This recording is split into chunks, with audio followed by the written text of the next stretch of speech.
Sure. Facebook's back, baby. And ironically, the Facebook whistleblower went before the Senate today and gave some testimony. Some of it sort of damning to Facebook. We'll bring you that sound in this big show. Just in case, been trying to get some work done today or whatever you do. We just get ready for a big show. And we're hoping this one will be at least a fair to middling version of a very, very big show. And kind of wanted to start by talking about an interview with Mike Pence. And we don't often talk about the former vice president, but last night he had a little something to say about his relationship with Donald Trump. They were in the foxhole together for like 5 years, he claims. Buddies, battle buddies. They were embattled in like some sort of hard thing to deal with or something. Well, COVID was hard. They went through something together, is what you're saying. They shared time together. The Hill.com reporting. Former VP Mike Pence said late Monday that he parted amicably with the former President Trump at the end of terms in January. Parted amicably. At least that's what he told me to say. I mean, this was more like a domestic violence sort of relationship, right? Yeah, well, Pence should have gotten a restraining order. They did chant "Hang Mike Pence," and I would say that does put a damper on a relationship. During an interview with Foxy News' host Sean Hannity, Pence was asked about his relationship with the former president amid their disagreements about certifying the 2020 election on January 6th. Now, they're modest disagreements. It's just a little kerfuffle. Here is what Pence reportedly said. Look, you can't spend almost 5 years in a political foxhole with somebody without developing a strong relationship. Sort of terrorist victim. Or, if you have a really animus, an animus between each other, you have a strong relationship. It's just a very antagonistic. Is it like hatred? Dom sub sort of relationship, you think? Well, I'm just saying that if you, the opposite of love is not necessarily hate, it's apathy. So hate has some sort of passion. Trump repeatedly pressured Pence to block the results of the 2020 election when Congress certified them on January 6th. During the count, a mob of Trump supporters breached the Capitol, leading to a delay of the certification. Oh, yeah, I remember something about that. Congress would ultimately certify President Biden's electoral college victory once the Capitol was secured. Pence told Hannity that January 6th, and here's a quote, Fancy, was a tragic day in the history of our Capitol. The building, it was a bad day for the building. And that after the complex was secure, we finished our work. It was a bad day for the building, but, we got our jobs done here. The president and I sat down a few days later and talked through all of it, he added. I can tell you that we parted amicably at the end of the administration, and we talked a number of times since we both left office. Pence also said he focused on the future, noting that he has campaigned for GOP gubernatorial candidates and has been helping Republicans seeking House and Senate seats in 2022. This isn't the first time Pence has said that he and Trump have been on good terms since leaving office. I'd like to think they're good terms. Did he blink the entire interview? Late last month, Pence said on the Ruthless podcast that he and Trump had spoken about a dozen times since Biden was sworn in. A dozen or so. Baker's dozen. I'm just, man, he just, like, we parted amicably, as in like, thank God he let me go and I lived. Like, that's more like a division of marital asset sort of a statement. To hear him say it, it sounds a conscious uncoupling. It just, to hear him say it, it sounds like, hey, how did you feel that day when people were chasing after you, screaming, "Hang Mike Pence"? Oh, that was just, a bad day. But, the rest of it, I had a ham sandwich later and it was fantastic. Like what? How do you? Okay, it's fine. Don't worry. I won't notice the fly on my face. It was a bad day for the building, though. That Capitol complex. Yeah. Oh, yeah. I feel bad for the building. One of the worst for me, because that's who they were chanting to hang.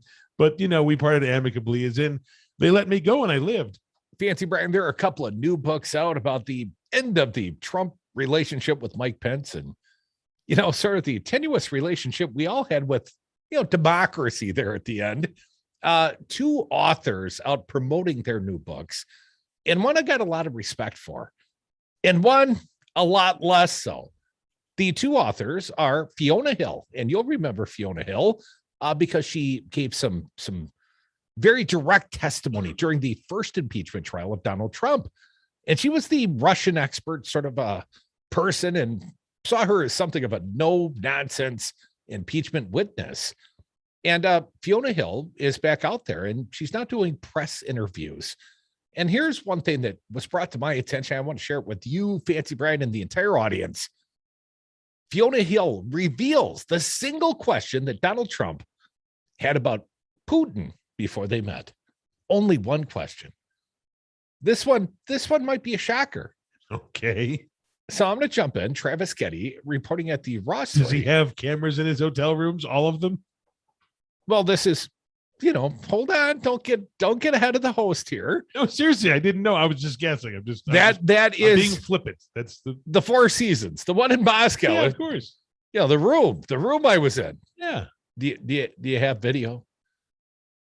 Now, Fiona Hill doesn't think they do. Doesn't think that Trump is compromised in that way.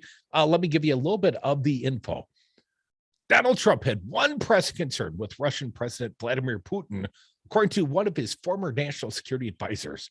Fiona Hill, the former White House advisor on Russia, told MSNBC's Morning Joe that the former president, who she testified against during the first impeachment inquiry, showed little curiosity about his Russian counterpart, but remained highly deferential to him. Here's her quote from the Morning Joe. We've got some sound of Fiona Hill, but I'm going to start here. I'll do the reading. Of course, we all know that President Trump wanted, as a businessman, and probably still does, to build a Trump Tower in Moscow. And when we learned that he wanted to give Putin the $50 million penthouse on top, sort of a cherry, well, anyways, he probably still does want to build a Trump Tower in Moscow, and he spent a lot of time focused on that issue. And of course, the Russians collect information on anyone who comes their way, business person or politician, or any prominent tourist. So you could be sure that they had something. The biggest thing was the ability to manipulate, because that's what Vladimir Putin likes to do, is find out what buttons he can push, people's vulnerabilities. That's what he honed in on in the case of President Trump. Now, I've heard that Putin, in his meeting with Trump, had a super hot translator, perhaps to distract Donald Trump, and B, Trump, who's perhaps a germaphobe, he coughed a lot. Putin coughed a lot, because apparently that's very startling and upsetting to Donald Trump. Here's a little bit more. Just picturing that. From Fiona Hill. Hill does not believe that Russia held blackmail leverage over Trump. I'm not so sure. I think there might be a PP tape.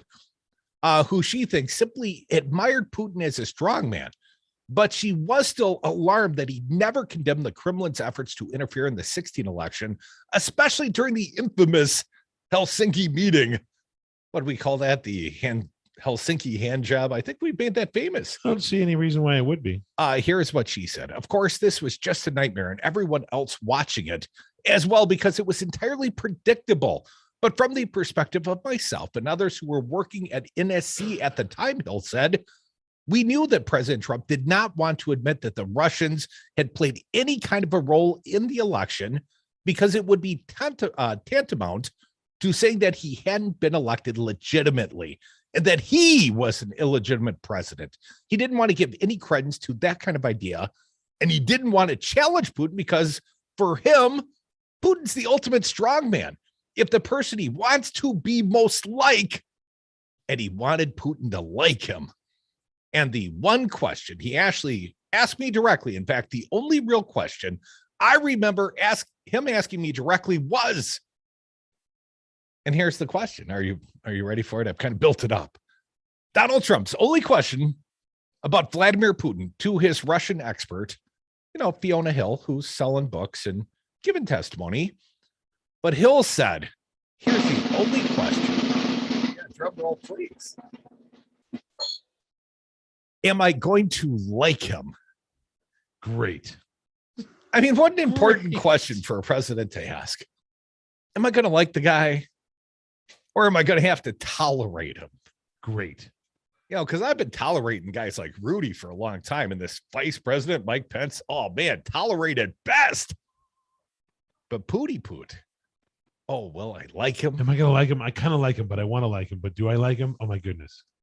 And more importantly, will he like me? Will he like me? So there's some new books out. We'll share a little more of the Fiona Hill. I like the way she talks. I wish I could get like a Fiona Hill Surrey. She was my favorite impeachment witness in impeachment 1.0. There have been two. Well, she was one of the first to actually say something and just be very direct about it. Everybody else is kind of like, well, it really was, a bad day for everybody. But she was like, no, this is not it. This is Russian disinformation. This is how it goes. This is what was disseminated. But I feel like Fiona Hill's pretty much on the ball here. And this has been the attitude of this show. Trump won legitimately through the eye of the needle of the Electoral College. Russia didn't talk people into voting for Donald Trump, but we, the American people, especially, 63 billion of them, they made a big mistake. Come back, Devil's Advocates.